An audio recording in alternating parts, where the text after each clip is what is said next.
¿Alguna vez te has preguntado cuál es la forma más dolorosa de morir? ¿Quemado? ¿Aplastado? ¿Decapitado? Ahora imagina esto, estás colgado sobre un enorme caldero lleno de agua hirviendo. Sientes como el vapor te quema la piel antes de siquiera tocar el agua.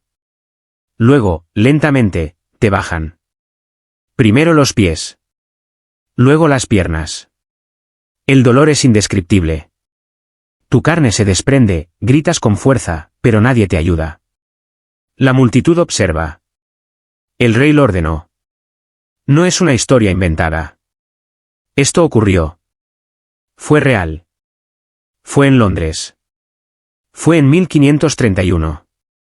Y el nombre del hombre era Richard Roose. Imagina estar atado de pies y manos. Frente a ti, una olla enorme de agua que hierve sin descanso. Sientes el vapor en tu piel.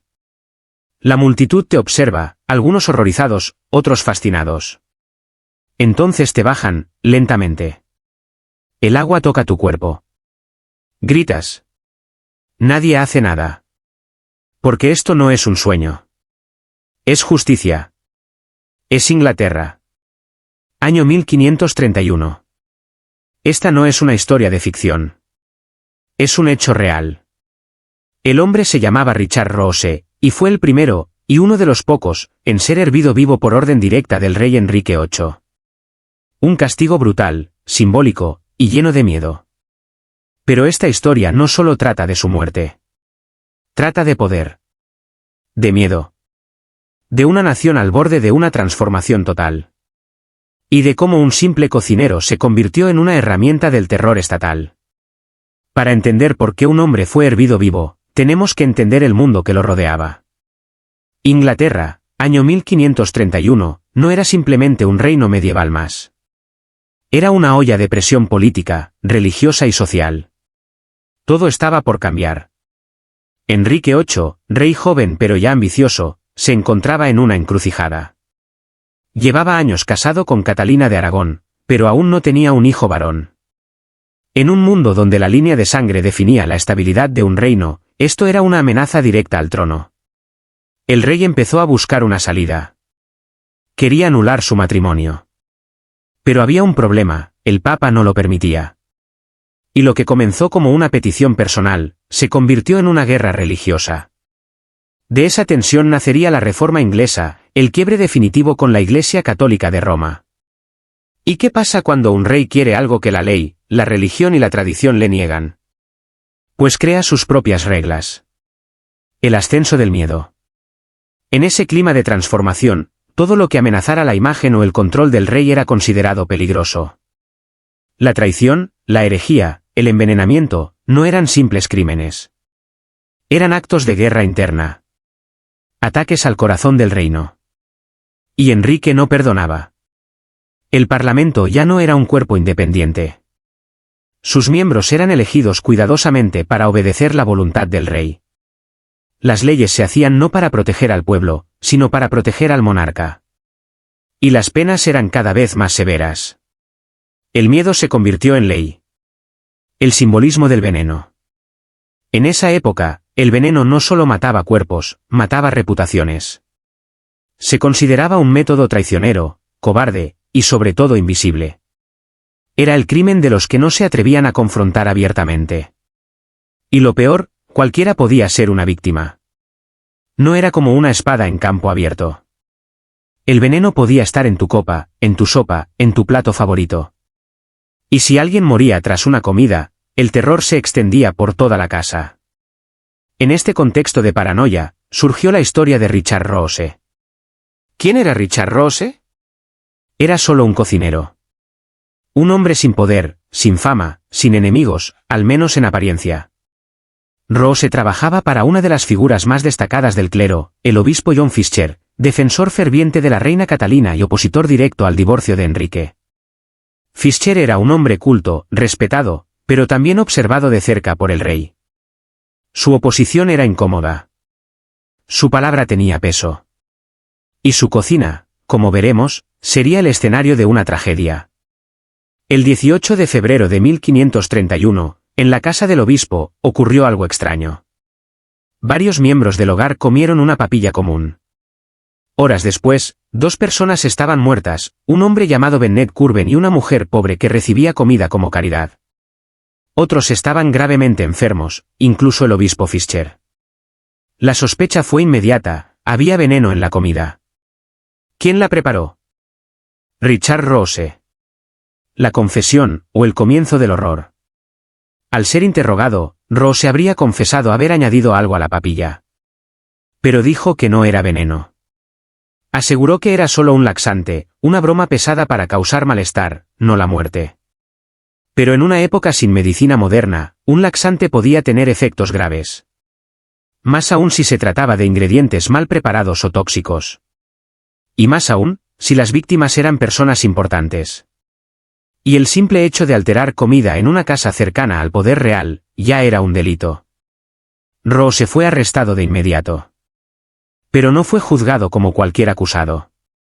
Porque en esta historia, la ley se escribiría especialmente para él. Cuando Richard Rose fue arrestado, muchos pensaron que enfrentaría un juicio tradicional. Tal vez sería colgado, tal vez enviado a prisión.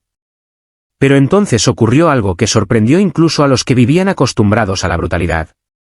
El rey Enrique VIII, al escuchar sobre el caso, no solo se interesó, se obsesionó. Recordemos, este no era un tiempo común. El rey estaba bajo presión. Su autoridad estaba siendo desafiada por el clero, por Roma, por la opinión pública. Y el obispo John Fischer, jefe de Rose, era una de las voces más poderosas en contra del divorcio de Enrique. ¿Era Rose culpable de intento de asesinato? ¿O simplemente fue un tonto que hizo una broma en el peor lugar y momento? No importaba. Para Enrique, esto era una oportunidad, una muestra pública de poder, una advertencia simbólica. No solo al pueblo, sino también a sus enemigos en la iglesia. Un castigo sin precedentes. Enrique hizo algo que rompía con siglos de práctica legal, pidió al Parlamento que redactara una nueva ley, solo para este caso. Una ley que declaraba el envenenamiento como alta traición, incluso si el objetivo no era el rey. Permitía castigar al culpable con la muerte por ebullición. Y lo más impactante, la ley sería retroactiva, es decir, aplicada a un crimen que ocurrió antes de que la ley existiera. Incluso en el siglo XVI, esto era extremo. Hasta los estudiosos de la época sabían que juzgar a alguien por una ley que no existía en el momento del crimen era injusto. Pero Enrique no era un rey de principios. Era un rey de resultados. Y necesitaba un ejemplo, fuerte, inolvidable, brutal. El simbolismo del caldero. El método elegido no fue al azar. Enrique no quería solo ejecutar a Rose. Quería castigar con un mensaje visual. Rose era cocinero. Había cometido su supuesto crimen con una olla. Así que moriría, en una olla. La idea era clara, el instrumento del crimen será también el instrumento del castigo. Así nació la ley de envenenamiento de 1531. Y con ella, una ejecución que marcaría la historia. La manipulación del Parlamento. Este evento también reveló cuán profundamente el Parlamento se había convertido en una herramienta del rey. No hubo oposición seria. Ningún parlamentario importante se atrevió a objetar la ley retroactiva. Nadie cuestionó la brutalidad del castigo. La voz del rey era absoluta. Lo que debía ser un cuerpo de leyes equilibrado, se volvió un reflejo del miedo al trono. Enrique no necesitaba pruebas sólidas. No necesitaba justicia tradicional. Solo necesitaba obediencia. Y con eso, el destino de Richard Rose fue sellado. El clima social, cuando la gente tiene miedo de hablar.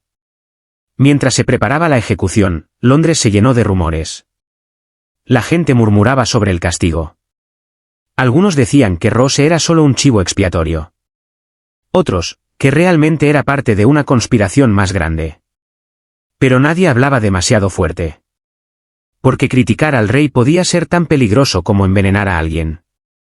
La idea de ver hervir a un hombre vivo no provocaba protestas, provocaba silencio. Y ese silencio, en sí mismo, era una señal del terror que se respiraba en Inglaterra. El castigo era más que muerte, era mensaje. La ejecución no era solo un final para Rose. Era el comienzo de una nueva forma de gobernar. Enrique había usado el crimen de un hombre para cambiar la ley, alterar el sistema judicial, y enviar un mensaje a todo el reino. Nadie está a salvo. Si desafías el orden, si me pones en peligro, pagarás caro. No importa quién seas. No importa si la ley te protegía ayer. Hoy, yo soy la ley. Y así, se encendieron las llamas bajo el caldero más infame de Inglaterra.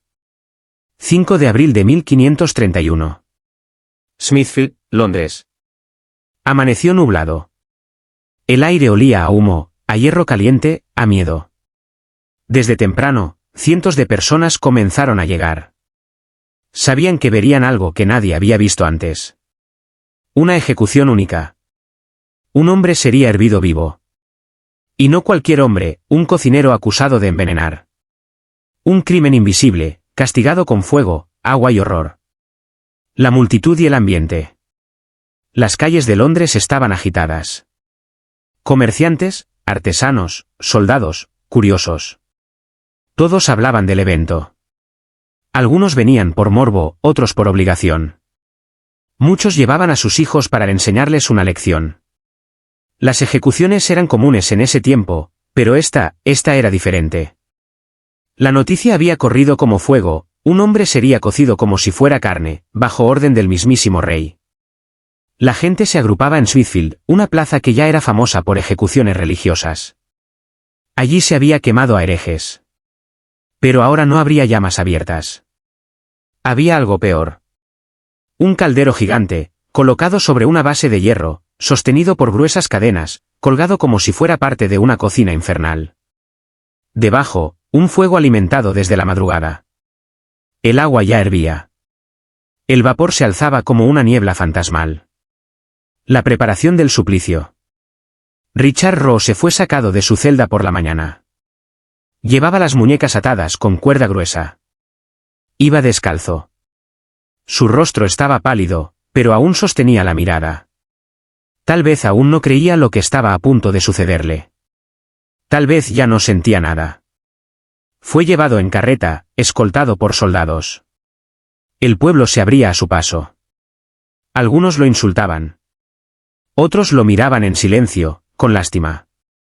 Pocos sabían realmente si era culpable. Al llegar a Smithfield, se encontró con el escenario de su muerte, el caldero humeante, el estrado de madera, y las cuerdas que lo sostendrían mientras lo bajaban lentamente al agua hirviendo. El momento de la ejecución. El verdugo dio la señal. Todo quedó en silencio. Solo se escuchaba el borboteo del agua. Por orden de su majestad el rey Enrique, este hombre será hervido vivo por traición contra el reino. Las palabras resonaron en la plaza. Entonces, comenzó. Roe fue atado de pies y manos, suspendido por una polea sobre el caldero. Lentamente, la cuerda fue soltada. Primero los pies. Luego las piernas. Luego la cintura. Y con cada centímetro, un grito. ¡Ah! El sonido fue tan fuerte que algunos se taparon los oídos. El vapor cubría su cuerpo, su piel se enrojecía al instante. Se escuchaba como el agua hervía a su alrededor. Era como si la carne gritara por sí misma. Los verdugos lo subían y bajaban lentamente, extendiendo el sufrimiento. No lo sumergieron de golpe. Era parte del castigo, hacerlo durar. El cuerpo temblaba, la carne se desprendía a pedazos. Las crónicas dicen que Roe gritó tan fuerte que su voz se escuchó en calles lejanas. Las reacciones de la multitud. La multitud, al principio ruidosa, cayó en silencio. Nadie aplaudía. Nadie reía. Incluso en una época acostumbrada a ver cabezas rodar, aquello era demasiado. Algunos niños lloraron. Algunas mujeres se desmayaron. Incluso hombres adultos bajaron la vista. No era solo una ejecución. Era un ritual de terror. Un mensaje tallado en fuego y agua. Lo que debía ser justicia, se sentía como venganza. El final. Después de varios minutos, tal vez 15, tal vez 20, Roe ya no gritaba. Su cuerpo quedó colgando, inmóvil, con la piel deshecha, cocido por dentro y por fuera. Los verdugos lo dejaron allí un rato más, para que todos vieran. El agua seguía burbujeando. Cuando por fin apagaron el fuego, el silencio aún reinaba. Nadie sabía qué hacer. ¿Aplaudir? ¿Rezar? ¿Olvidar? El cuerpo fue retirado. No se sabe con certeza qué se hizo con sus restos. Algunos dicen que fue enterrado sin ceremonia. Otros creen que fue enviado para estudios médicos. Pero la verdad es que, después de eso, el nombre de Richard Rose quedó marcado en la historia con fuego, agua y miedo. El mensaje que dejó su muerte. Ese día, el reino entendió un nuevo mensaje. No importa si eres noble o cocinero. Si desafías al rey, si representas una amenaza, real o imaginaria, serás destruido, y tu muerte será pública. La justicia ya no era ciega. Tenía ojos, y esos ojos eran del rey. ¿Quieres que ahora continúe con la parte 5, donde se analiza el impacto político, social y legal de esta ejecución, cómo afectó al obispo Fischer, y cómo esta ley cambió la forma en que el poder se aplicaba en Inglaterra? Después de la ejecución brutal de Richard Rose, el impacto no terminó con la disipación del vapor en Smithfield, su muerte se convirtió en un símbolo de advertencia política, un acto deliberado de control absoluto por parte del rey Enrique VIII. Al crear una ley retroactiva para castigarlo, algo extremadamente raro incluso en una época violenta, el monarca dejó claro que la justicia ya no era una institución independiente, sino una extensión de su voluntad. El Parlamento, lejos de oponerse, obedeció sin titubeos, demostrando que la ley ya no protegía al pueblo, sino que reforzaba el poder del trono. La ejecución de Rose fue más que el castigo de un cocinero, fue una advertencia silenciosa a todos aquellos que se atrevieran a cuestionar el nuevo orden, incluido su empleador, el obispo John Fisher, quien tiempo después sería decapitado por resistirse al dominio religioso del rey. La ley que permitió hervir a Rose fue utilizada nuevamente contra una mujer años más tarde, pero al morir Enrique VIII en 1547, su hijo Eduardo V abolió el castigo por considerarlo inhumano incluso dentro de los duros estándares de la época. Aún así, el daño ya estaba hecho, el miedo se había incrustado en la conciencia colectiva del reino. El legado de Richard Rose no fue una lápida ni una historia celebrada, sino un eco incómodo que cuestiona la justicia cuando ésta se convierte en espectáculo y cuando el castigo deja de buscar equilibrio para servir al poder. Su historia, escondida entre documentos polvorientos, revive hoy como un espejo oscuro que nos recuerda lo que ocurre cuando una nación cambia la ley no para proteger, sino para castigar sin límites.